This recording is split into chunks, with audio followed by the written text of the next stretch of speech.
The transport shuttle cut through the black of space, its engines humming softly as the stars slid past in the viewport.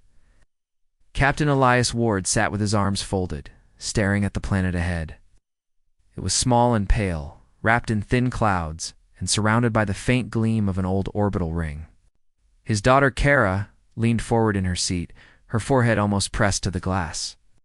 She was 17, restless, and her eyes were full of questions she hadn't asked yet. This was supposed to be their new home. Elias had tried to prepare her for what they'd find, but in truth, even he didn't know what was waiting for them. "Come" crackled, and a bored-sounding station operator's voice filled the shuttle. "Clearance granted, docking bay 7. Try not to break anything." Kara smirked and looked at her father. "Friendly people out here." Elias didn't answer. His gaze was fixed on the orbital ring above the planet. Most of it was dark, only a few faint lights flickering weakly. The rest was just black metal against black space, silent and useless. When they stepped out of the shuttle, the air was stale and smelled faintly of rust. The docking bay lights buzzed and flickered. A few workers glanced at them and then looked away, clearly unimpressed. Elias knew what they saw. A retired soldier in a worn jacket and a girl carrying a single duffel bag. No insignia, no allies, no purpose. The only thing they owned now was the base they had inherited. And even that was a joke to most people here their ride to the surface. It was an old planetary transport, with patched seats and windows so scratched they blurred the view. The driver didn't talk. Kara leaned her head against the window and stared as the shuttle descended through thin clouds, revealing rocky terrain. Below, it was dry, barren, and brown, dotted with jagged hills and the skeletons of dead towers from some forgotten settlement. Then, on the horizon, she saw at their base it sat at the edge of a canyon, half buried in the rock, its outer walls pitted with rust and scorch marks. Some sections looked like they had been patched decades ago and never repaired again. The landing pads were cracked and tilted. A few sensor towers stood crooked, their dishes bent out of shape. There were no guards, no patrols, no signs of life. Just silence as the transport stopped. The driver gave a short laugh. "You're the new owners of Outpost 17, huh? Good luck with that. Nobody's kept this place running for years. You'll be lucky if it doesn't collapse on your heads." Elias didn't answer, but he caught Kara glancing at him. She looked excited in a way he didn't expect. Maybe she didn't understand yet what it meant to live far from civilization. They entered through the main gate, which groaned on its hinges as if annoyed to be used. Inside, the air was colder, damp, and carried the smell of oil long since dried up. Lights flickered on in patches, leaving long stretches of corridor in shadow. The walls were bare metal, scratched and dented from years of neglect. Somewhere, deep inside, a pipe hissed softly, like a slow leak in the station's breath. Elias moved with the ease of someone who had lived in military facilities his whole life. But Kara kept looking over her shoulder. Every sound seemed louder here, the creak of the floor under their boots, the faint hum of power lines, the occasional thud from somewhere far below. They reached the central control room, which had a panoramic window facing the canyon. Dust coated every surface. The consoles were dead except for one, which flickered weakly with an outdated interface. Kara touched the edge of the console and left a clean handprint in the dust. She asked, "How much of this can we actually fix?" Elias didn't answer right away. He walked to a locked door at the far end of the control room. The lock was old but heavy-duty. Someone had carved strange, looping symbols into the metal around its symbols Elias didn't recognize. He ran a finger over them and frowned. Kara stepped beside him and tilted her head. "That wasn't here when Uncle left it to us, was it?" Before he could answer, a low sound echoed from somewhere below their feet. It wasn't the hum of machinery, it was softer, almost like a voice, muffled and distant. Kara's eyes widened. She whispered, "Did you hear that?" Elias said it was probably just the wind in the ventilation shafts. But even as he said it, he knew the air outside was too thin for wind to sound like that. They spent the next few hours exploring the upper levels. Most of the rooms were empty except for broken furniture and crates of useless parts. A few doors wouldn't open at all, either locked or jammed shut. The base's power grid was running at less than a quarter capacity. Kara found a small living quarters near the main window and claimed it, while Elias set up in the old commander's office. They ate a quiet meal of ration packs. Listening to the bass groan around them that night, the sound returned. This time it was louder. Elias woke to a faint rhythmic tapping coming from the locked bulkhead in the control room. Kara appeared. In the doorway of his quarters, her hair messy from sleep. She said, "It's not the wind. I swear it's not." They both went to the control room. The tapping stopped when they entered. Elias examined the bulkhead again. This time, the strange symbols seemed to shimmer faintly in the low light. As if catching some glow from beneath the metal, he decided to run a diagnostic on the base systems. The old console flickered and hummed. Most of the base's files were corrupted, but one file caught his attention, a data log from 22 years ago, the last year anyone officially worked here. The log was heavily encrypted, but the title was clear: "Do not open classified level Omega." Kara leaned over his shoulder, her eyes scanning the screen. She whispered, "Omega. That's the highest clearance, isn't it?" Elias didn't reply. He was already trying to break the encryption as the console worked. The lights dimmed across the base. Somewhere deep below, machinery rumbled to life, machinery that hadn't moved in decades. A faint vibration traveled through the floor. Kara looked around nervously. Elias reached for his sidearm. Then the console beeped, and a single line of text appeared. Containment integrity at 62%. Breach likely within 14 cycles. Kara asked what containment. Elias stared at the locked bulkhead. The tapping began again, slow and deliberate, as if something was knocking from the other side. The knocking did not stop. It came in 3 slow beats, then silence, then 3 beats again. Kara stood close to her father, her eyes fixed on the bulkhead door. The metal seemed colder than before, and those strange carved symbols looked sharper in the dim light. Elias stepped forward, resting his hand lightly on the door, feeling the faintest vibration with each knock. He did not like this. The console flickered again, bringing up more lines of text without his command. The words were jagged and broken, as if the system itself struggled to speak. Containment compromised. Foreign signal detected. Incoming vessels. Kara's voice was small when she asked what kind of vessels. Elias's jaw tightened. The system didn't say. They spent the next hour combing through the old records. Most were fragments, half-sentences, corrupted schematics, logs that cut off mid-word, but one entry stood out. It was an audio file, dated the same year the base had been abandoned. The file began with static, then a strained human voice. "If you find this, now don't open the lower sector. It's not what you think it is. We didn't build it, we don't understand it, and whatever's inside, it's waiting." The voice cut off, replaced by a long, low hum that made Kara's teeth, Aquila, shut off the playback. Kara was pale, but she still asked the question he didn't want to answer. What if it's valuable? What if it's tech no one else has? He told her there are some things better left buried, but his own curiosity was already gnawing at him. The symbols, the vibrations. It's a strange way the console seemed to wake up on its it, all pointed to something deeper the next day. Elias decided to run a full power cycle on the base. If there was something sealed away down there, he needed the systems at full strength before making any decisions. The generators groaned and shook as they powered up, the lights flashing brighter than they had in years. Dust fell from the ceiling, and deep below, the vibration grew stronger. That was when Kara noticed the console had switched to a different display, one they hadn't seen before. It was a star map, filled with countless pinpoints of light. Many of those lights were marked with red circles, and beside them were words in an alien script. Some of the red zones pulsed, as if they were alive.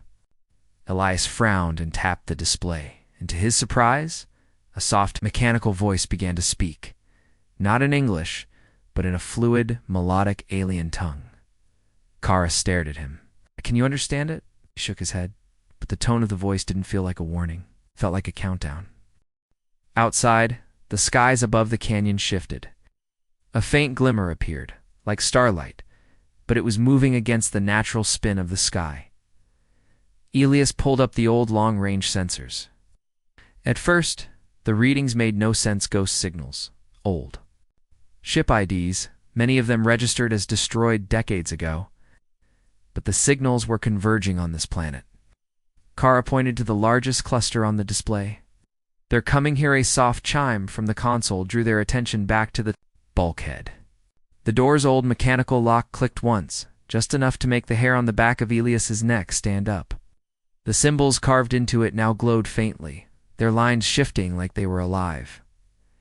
Kara took a step back. Elias gripped, his weapon tighter. The knocking returned, but this time it was faster, more urgent. As if whatever was inside knew they were watching over the next few hours, the approaching ships drew closer. Their trajectories were strange, weaving through asteroid fields and silent space like predators following a scent. Elias sent a burst transmission to the nearest colony, but the comms came back with a single automated message. Outpost 17 decommissioned. No support available. Kara asked what that meant, but Elias already knew. They were on their own when night fell. The base felt different. The air was heavier, the shadows longer.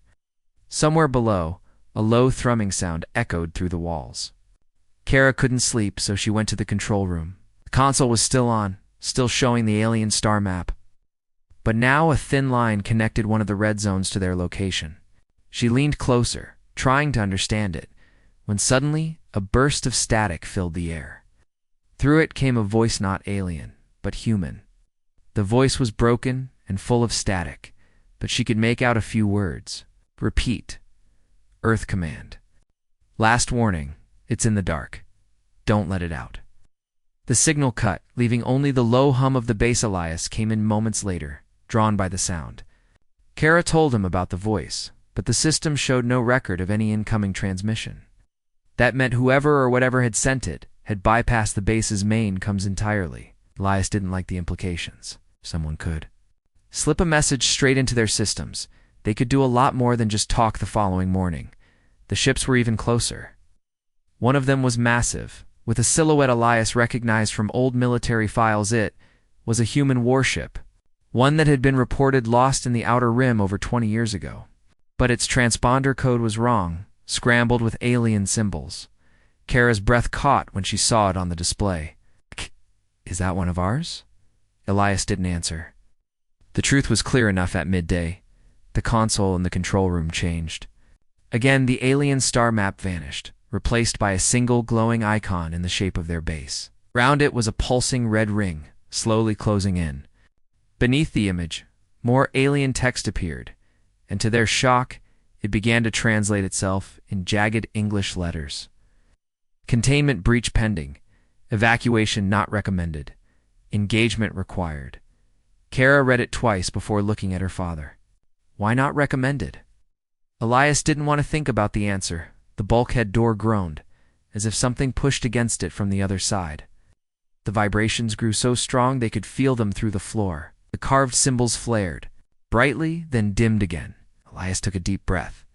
If the incoming ships were tied to whatever was in that sealed chamber, they didn't have much time. He had to know what they were dealing with. He told Kara to power up the manual overrides for the bulkhead. She hesitated, fear written all over her face. What if we let something out? He said. What if it's the only thing that can stop what's coming? They worked together, pulling rusted levers, rerouting power through half-dead circuits. The base groaned and shuddered under the dub. Strain. The final lock clicked, and a narrow seam of light appeared around the edges of the bulkhead. Cold air rushed out, carrying a smell like old metal and dust. Kara shivered. Inside was darkness thick, almost tangible. Elias raised his weapon and stepped closer. Somewhere in that darkness, something moved. It was slow, deliberate, and accompanied by a faint scraping sound like metal sliding over stone. Then, from the black, a pale blue light flared, illuminating a chamber filled with alien machines. In the center of it stood a tall, narrow console, glowing faintly. The light from it played across strange shapes in the wall shapes that looked almost like pods. Kara stepped beside him, staring into the room. What is that? Elias didn't answer. His eyes were fixed on the nearest pod.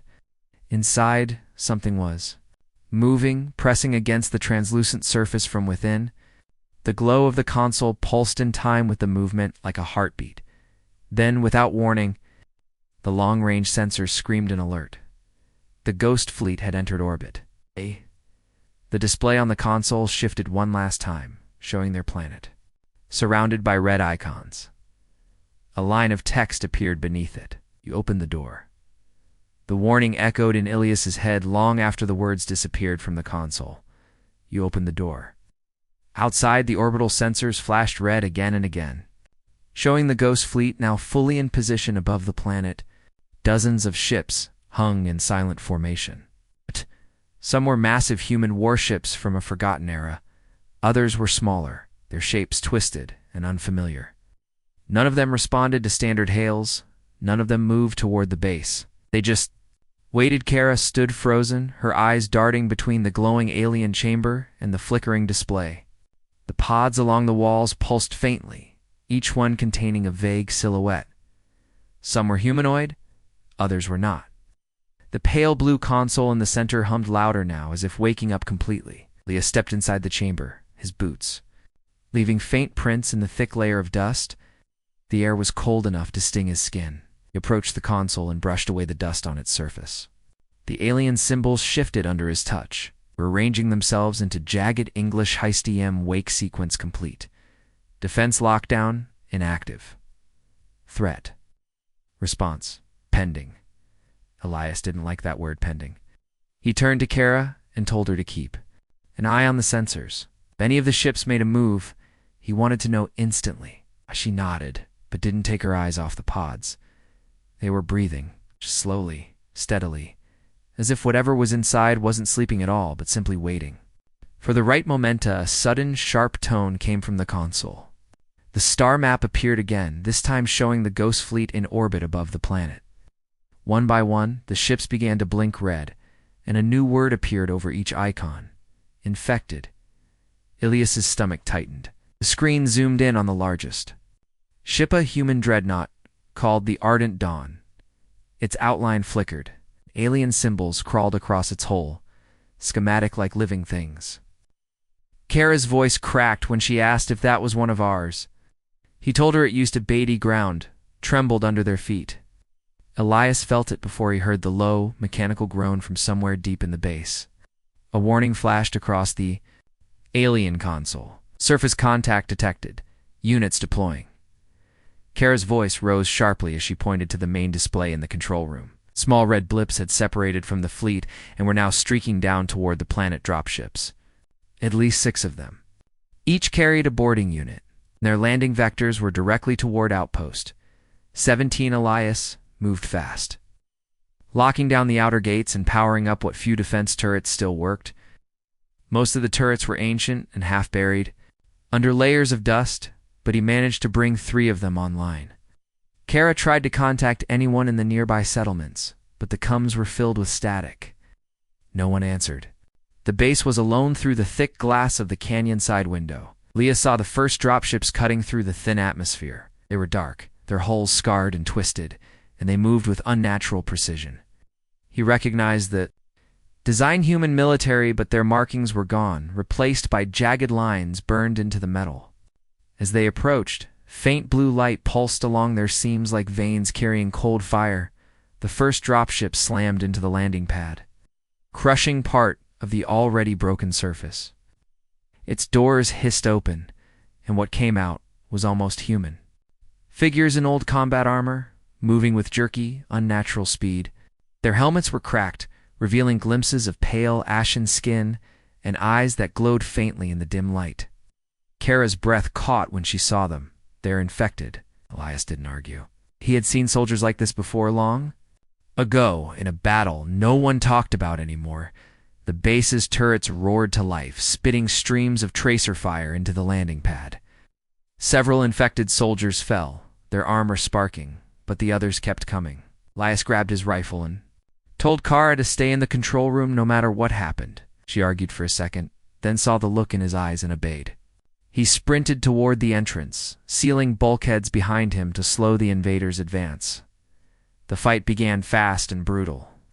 The infected soldiers didn't take cover, didn't hesitate. They moved in straight lines, weapons up, eyes locked. On their targets, Elias fired controlled bursts, aiming for the exposed gaps in their armor. The smell of burned metal and ozone filled the air. The old walls shook as another dropship slammed down outside. They were coming from multiple angles, now testing the base's weak points. In the control room, Kara kept her eyes on the sensors. More dropships were inbound, and some of the red icons in orbit were shifting. She noticed one ship in particular, a small, sharp-shaped vessel, was moving directly above their location. A beam of faint light swept down from it, scanning the base. When it passed over the alien chamber, the console flared bright blue, and all the pods began to pulse faster. Kara felt a shiver run through her. It was as if the fleet in orbit and whatever was in those pods could sense each other. Elias fell. Back toward the inner defenses, his rifle nearly empty. The infected soldiers pressed forward without fear. One of them lunged at him, faster than he expected, and slammed into his chest.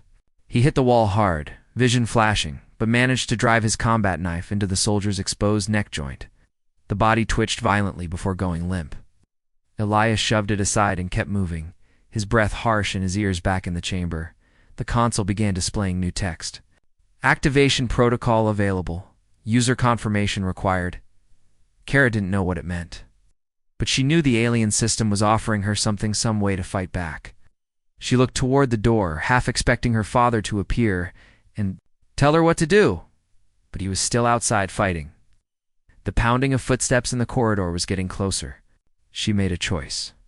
She placed her hand on the console. The symbols shifted, then formed a single question in broken English. Release containment? The base shook violently as another dropship hit the ground. Elias's voice came through the cum. Breathless, but steady. Kara, lock the inner doors now. She looked at the console, then at the pods. The shapes inside them were moving more forcefully, pressing against the glass-like walls. She told her father she thought this could help, shouted for her not to touch anything until he was there. But the infected soldiers were seconds away from breaking into the control room. She whispered, "I'm sorry," and pressed the confirmation. The effect was instant. The pods split open with a sound like tearing metal, releasing clouds of cold vapor that rolled across the floor. Figures stepped out tall, slender, with pale, silver-like skin and eyes that burned faintly gold. Their movements were smooth, precise, and inhuman. Without hesitation, they moved past Kara toward the corridor, weapons unfolding from their forearms and elegant. Mechanical arcs. Elias rounded the corner just in time to see the first of these beings cut through a squad of infected soldiers with a blinding sweep of energy. The infected fell in pieces, their armor and bodies alike reduced to smoking fragments. Elias slowed, unsure whether these new arrivals were friend or foe. One of them glanced at him briefly, its golden eyes cold and unreadable, before turning. Back to the fight within minutes, the corridors were littered with the burned remains of the infected. The beings moved in perfect coordination, clearing every hall and sealing the breaches. Kara stepped cautiously into the hallway, her heart racing. One of them stopped in front of her, spoke in a low, resonant voice that she didn't understand. But the tone was unmistakable, was asking her something. She looked at her father. Elias stepped closer and asked, "What are you?" The being's head tilted slightly. Its voice shifted, and this time the words were clear. "We are what your kind called the First Watch. We were here before. We fought them before. You have woken us, and now they will come in." Forskara glanced at the sensors. The ghost fleet in orbit had begun to move again, but this time every single ship was descending toward the planet. The air inside the base felt heavy, charged with something unseen. The beings who called themselves the First Watch moved silently through the corridors, their golden eyes scanning every corner as if they could sense danger in the walls themselves. Elias kept his rifle close, following them, but never letting his guard drop. Kara stayed a few steps behind, glancing between the alien warriors and the glowing alien console that had released them. Outside, the ghost fleet was on the move. The orbital display now filled with red icons descending toward the planet in perfect formation. The First Watch leader paused at the central control room's viewport, looking up at the dark sky. The thin clouds, the faint shapes of the descending ships, could be seen, dozens of them. Some massive and slow, others darting ahead like hunting predators. The leaders spoke in their strange language, the words sharp and deliberate. The consul translated after a short pause.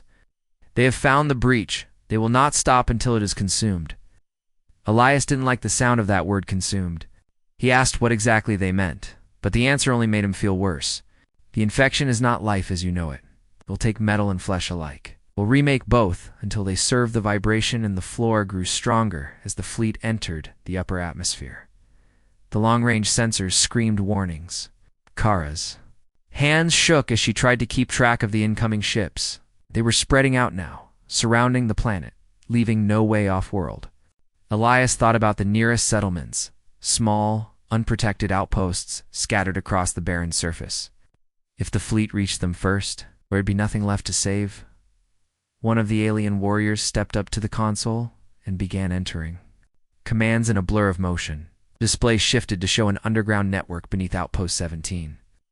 At its core was a massive structure buried deep in the rock, shaped like a spear pointed toward the sky. The first watch leader explained that this was the weapon built to end the last war, a war so old no human records spoke of it.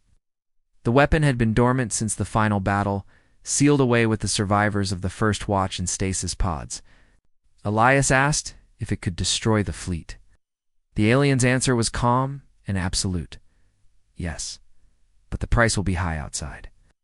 The first enemy dropships began breaking through the cloud cover. The defense turrets opened fire automatically, spitting streams of light into the sky. Several dropships exploded, scattering burning fragments across the canyon, but more kept coming. The first watch moved with sudden speed, heading for the outer gates. Elias followed, rifle ready, while Kara stayed near the console to relay movements. The corridor shook as the first of the infected soldiers slammed into the gates. There, weapons cutting through the old metal like it was nothing. The battle was chaos. The first watch fought with weapons that seemed part of their bodies, blades of light that cut through armor. Bursts of energy that hurled infected soldiers backward, like ragdolls. Elias fired at anything that moved wrong, aiming for the pale, glowing eyes that marked the infected. The enemy did not retreat, did not hesitate, even as they fell in heaps on the cracked floor. It was as if pain meant nothing to them in the middle of the fight. A shadow fell over the canyon. Elias looked up just in time to see the massive shape of the Ardent Dawn, the infected human dreadnought, descending low enough that its underside filled the sky. The sight froze him for a second. He had served on a ship like that once. Now it was something else entirely, its hull crawling with shifting black shapes, glowing with the same blue veins as the dropships. From its belly, a massive cannon began to charge. The energy building in a blinding spiral of light, Kara's voice screamed through the cum, "Dad, the main gun, get inside now." But Elias knew there was no time to hide. The first watch leader barked an order, and two of the alien warriors rushed to a nearby emplacement, aiming a heavy energy launcher straight at the dreadnought. The weapon fired, a beam of pure white light that sliced upward, striking the cannon before it could fully charge. The explosion ripped a hole in the dreadnought's hull, scattering molten debris across the canyon. The massive ship groaned and pulled upward, smoke pouring from the wound. But it did not retreat back in the control room. Kara stared at the alien console. The display now showed a pulsing warning weapon, core charging disabled. Manual override required. She didn't know what that meant exactly, but she knew it wasn't good. Without thinking, she grabbed her datapad and ran from the room. Following the underground map the aliens had shown earlier, she knew her father would be furious. But if the weapon below could stop the fleet, they had no choice. She reached the lower access tunnels, the air growing colder and damper with every step. The lights were dim here, some flickering, as if unsure. They should even be on. She found the entrance to the weapon chamber, sealed with a massive circular door covered in the same alien symbols as the stasis pods. She placed her hand on the panel beside it, and the door slid open with a low hiss. Inside was a cavernous space, the weapon's central spear towering above her. Its surface black and smooth, veins of pale blue light running up its length. It hummed faintly, like a sleeping giant breathing slowly. Meanwhile, was pushed back toward the base's inner defenses. The infected soldiers were relentless, forcing the first watch to form a tight perimeter near the main gate. The air stank of burned metal and something far worse, something organic. Every time Elias thought they were holding the line, another wave came crashing in. He heard Kara's voice over the come, breathless and urgent. I found it. I'm in the weapon chamber. I think I can activate it. Elias shouted for her to wait, but her voice cut out with a burst of static. In the chamber, Kara climbed the narrow maintenance walkway toward the weapons control node, high above the ground. The hum grew louder as she approached, the pale blue veins on its surface pulsing faster. She reached the control node and found it guarded by a sphere of shifting light.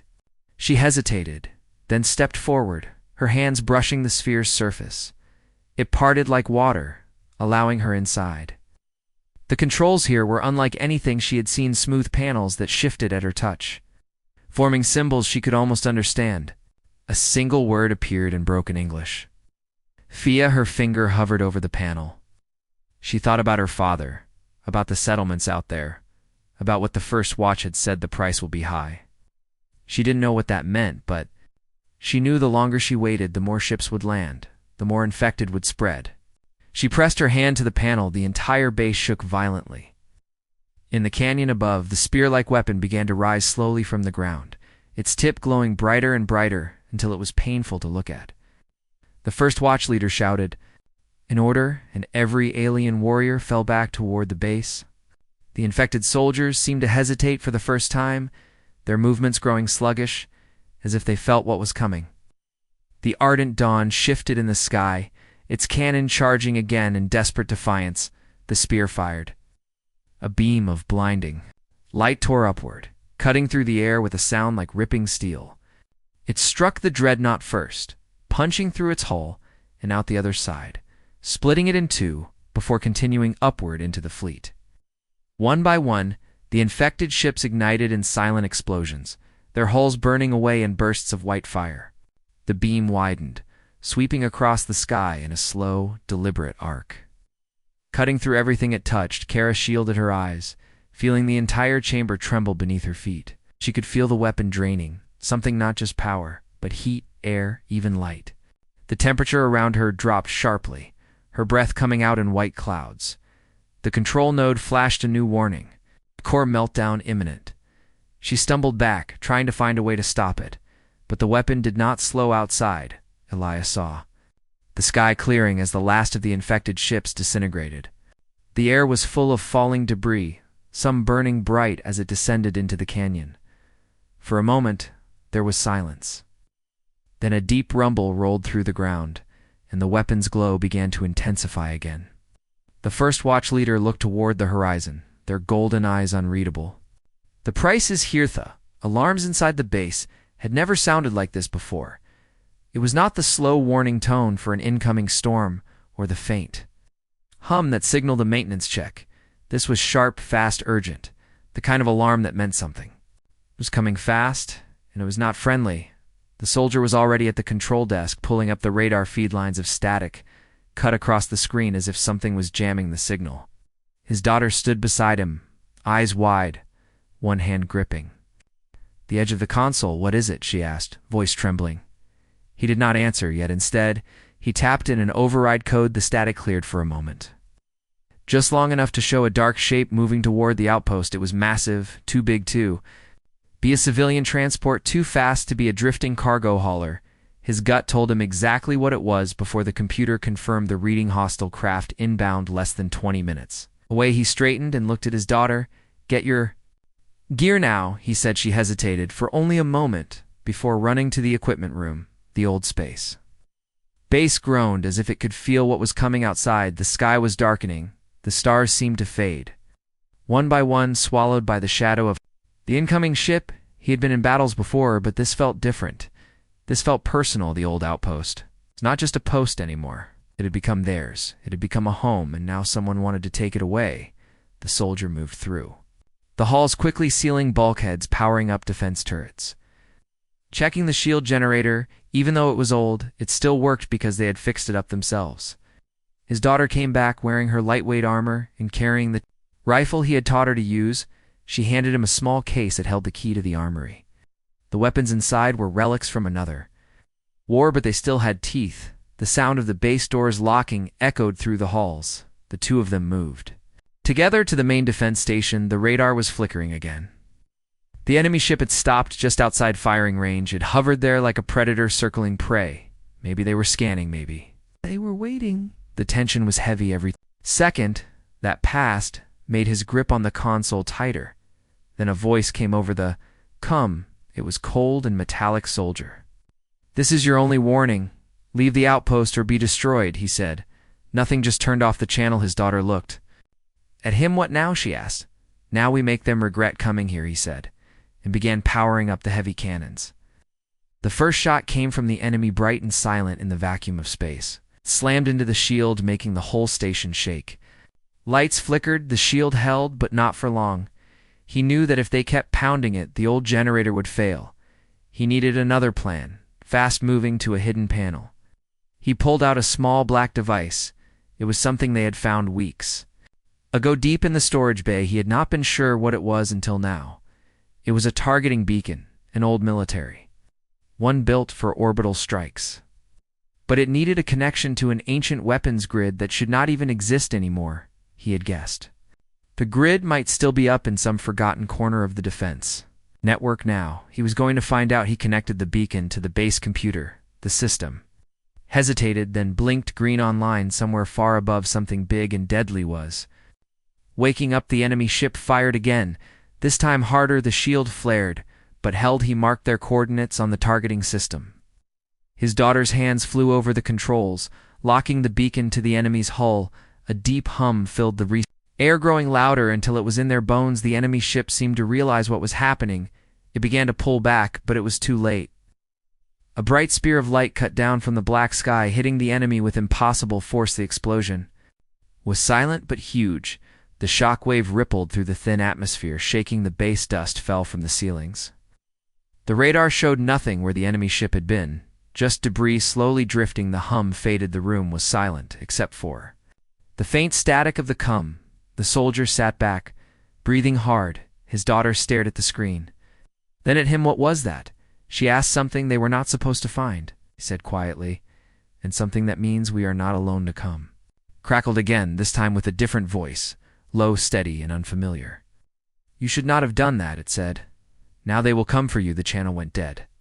The soldier and his daughter looked at each other in the silence of the base. The words hung heavy outside. The debris of the enemy ship glimmered faintly in the starlight, but in the darkness beyond, something else was moving closer. The night on the asteroid station felt colder than usual. The hum of the old generators was uneven, and there was a faint metallic taste in the air. Sergeant Kane sat at the central console, his fingers drumming slowly against the armrest. His daughter Mara was still awake, despite his orders. She stood by the observation window, staring out into the silent void beyond. Her eyes fixed on the strange shapes drifting just outside the sensor range. Those shapes had been appearing every night for the past week. They never came close enough for clear identification, but they moved with a precision that made Kane uneasy. He had seen too much in his years as a soldier to believe in coincidence. Objects in space did not move like that unless they were controlled by something or someone, and the idea that someone might be watching them from the shadows sent a cold shiver through him. He tapped the console, pulling up the long-range scanner, but once again the shapes vanished the moment he tried to focus on them, as if they knew they were being observed. Mara finally broke the silence. "They are getting closer, Dad," she said softly. Kane did not answer right away. He just nodded and kept his eyes on the black screen. Old Space Base was no fortress. Not anymore. Its defensive systems were decades out of date, and most of its weapons had been stripped before Kane inherited it. The only thing keeping them safe was the fact that no one cared. At a forgotten rusting outpost, but now that someone or something was circling them, that safety was gone. Kane knew they could not rely on the station's systems, so he had started repairs weeks ago. Upgrading the sensors, reactivating the ancient shield emitters, and testing the hidden weapons left behind by whoever built the place. Mara had been helping him, but she still did not know the full truth about why he was so determined to bring the base back to life. It was not just about survival. It was about what Kane had found in the lowest level of the base, a door sealed shut with layers of security far too advanced for its age. The door hummed faintly, as if something behind it was alive and waiting. Kane had managed to open only the first lock. The rest required codes he did not yet have, but he knew once that door opened, the station would no longer be a forgotten relic, and whoever was watching them would make their move. That night, as Kane tried once more to trace the movements of the distant shapes, the panel came alive with static. Mara turned sharply as a faint voice broke through. It was not human. Its tone was strange, almost musical, but the words were clear: leave the door sealed, leave, or be erased. Kane's jaw tightened. He had expected threats, but hearing them over the comes in that calm, unnatural voice made the danger feel real in a way it had not before. He muted the channel and looked at Mara. You didn't hear that? She frowned. Yes, I did, and I'm not leaving. Kane exhaled slowly. He knew she would say that, but it meant the fight ahead would be even harder. The next day they worked without speaking much. Kane focused on reinforcing the bulkheads. Mara checked the power relays every so often. The sensors would pick up one of the strange shapes, again always just far enough away to avoid a clear scan. They were testing him, watching his response. Kane kept replaying the voice in his mind, wondering if it was a bluff or if there was something behind that door so dangerous that even their enemies were afraid of it at night. He dreamed of the door opening, light pouring out, and a shadow stepping forward, but when he awoke, the image faded, leaving only the sound of the voice. On the fourth night, the watchers made their move. The sensor alarms wailed, waking. Both Kane and Mara's shapes emerged from the darkness, gliding toward the station, their outlines sharp now, unmistakably ships, but not like any Kane had seen before. Their hulls seemed to bend light. Their movement was silent and deliberate. Kane rushed to the weapons console, powering up the old defense turrets. Mara stood beside him, eyes wide. Dad, there's 6 of them. He nodded, his hands moving quickly over the controls. The turrets came online with a deep metallic thud. The ships stopped just outside weapons range, hovering. Kane knew they were waiting for him to make the first move. Instead, he opened the comms channel and spoke, his voice steady. This is Sergeant Kane. Identify yourselves. There was silence, then the voice returned, colder. This time you have been warned. Kane's eyes flicked toward Mara, then back to the screen. What's behind that door? He demanded. The voice hesitated before answering. Something you cannot control, something that will not obey you. And then the channel went dead. The ships began to move closer. Kane fired a warning shot. One of the turrets belched fire into the void. The lead ship slowed, but did not retreat. Instead, beams of light lashed out, striking the station's shields. Kane gritted his teeth as the old emitter strained to hold. Mara reported, shield strength dropping fast. Kane ordered her to reroute power from non-essential systems. She moved quickly, hands flying over the controls. The lights in the base flickered, but the shields held then. Without warning, the strange ship stopped firing and pulled back, disappearing into the darkness. Kane did not believe for a second they were gone. They were testing the base, testing him, and now they knew he would fight back. Mara looked at him. What now? He stared at the sealed door deep in the station's core. Tomorrow we open it. That night, Kane barely slept. Every sound from the generators, every creak of the bulkheads felt louder than usual. He knew that once they tried to open the door, everything would change. The watchers would no longer wait, they would strike, and if the thing behind that door was as dangerous as they claimed, they might be fighting on 2 fronts. He sat by the observation window until the first light of the distant sun touched the edge of the asteroid. The cold resolve in his eyes was set. Tomorrow, the secrets of the old space base would no longer be buried. The alarms echoed through the old space base, like a heartbeat pounding in the walls. A low, rhythmic thump that grew faster, as if the station itself sensed what was coming outside. The black void swirled with strange colors like oil spreading across water. The daughter stood near the observation deck, her face pale as she watched the sky change. Shapes that did not belong to nature moved in the distance, almost too far to see but close enough to feel. In the air, the soldier entered the deck, his steps slow, his eyes locked on the same place she was looking. He did not say a word, because there was nothing left to say. They both knew this was the final test. The thing their enemies feared and the galaxy doubted was now awake for ours. The silence was heavy, but the hum of the hidden machine deep in the base had shifted. It was no longer the gentle vibration they had grown used to over the past weeks. It was sharper, hungrier. The daughter whispered, asking if they should power it up fully, but the soldier shook his head, telling her they had one chance, one pull of the trigger, and it had to count the enemy ships. Had not yet shown themselves, but the strange ripples in space told him they were already here, hiding in folds of gravity just beyond the human eye. The control room lights flickered as if the base itself felt nervous. Every creak of old metal echoed down the corridors, memories of decades when this place had been abandoned. Turned. In flashes, ghostly voices from its past missions, the soldier checked the weapon bay. The massive device hidden below the surface was still in its cradle. Strange markings across its dark surface still glowing from the day they uncovered it. No one in the galaxy had technology like this, because no one in the galaxy dared to make something so dangerous. The daughter touched one of the glowing marks, and a faint hum passed through her skin. Like static, she pulled her hand back, but she could not shake the feeling that the weapon somehow recognized her. An hour later, the first blip appeared on the radar, slow, steady. A ship bigger than any the base had seen before, followed by dozens of smaller ones. They were not scouting, they were moving. In for the kill, the soldier ordered the outer turrets to life, even though he knew they would barely scratch the enemy. It was about buying time as the turrets fired their dull red beams into the void. The enemy ships didn't even change course. They were confident. The daughter's voice trembled as she told her father. The strange machine downstairs was pulsing faster. She said it felt like it wanted to be used. The soldier hesitated. He had trained his whole life to fight. With ships, guns, soldiers, not with something that might burn half the system. Just by waking it up, but as more enemy blips filled the radar screen, he knew they were out of choices. Two of them ran to the lower decks. The old lifts creaked, the metal grates rattled, and sparks fell from the ceiling. The air grew hotter.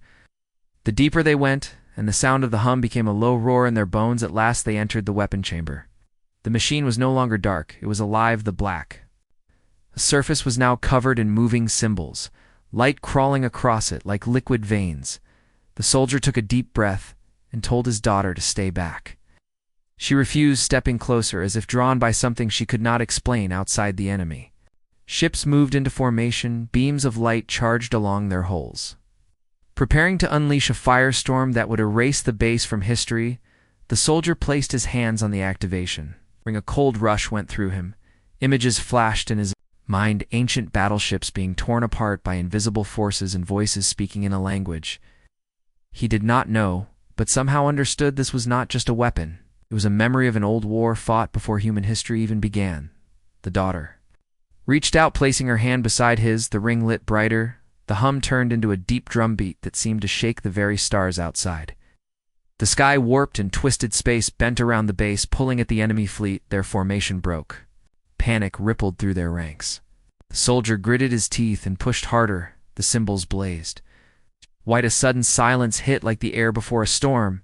Then a wave of pure force burst outward. No fire, no explosion, just a tearing sound that echoed in the bones of every living thing for 100,000 kilometers.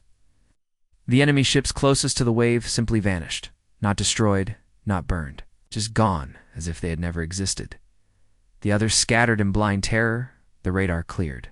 In seconds, only broken signals and empty space left. The daughter looked at her father. Her eyes wide with fear and wonder. He told her quietly that they could never use this again, unless there was no other choice, because now the whole galaxy would know what this old space base was hiding, and they would come not just to destroy it, but to claim it. They stood in silence.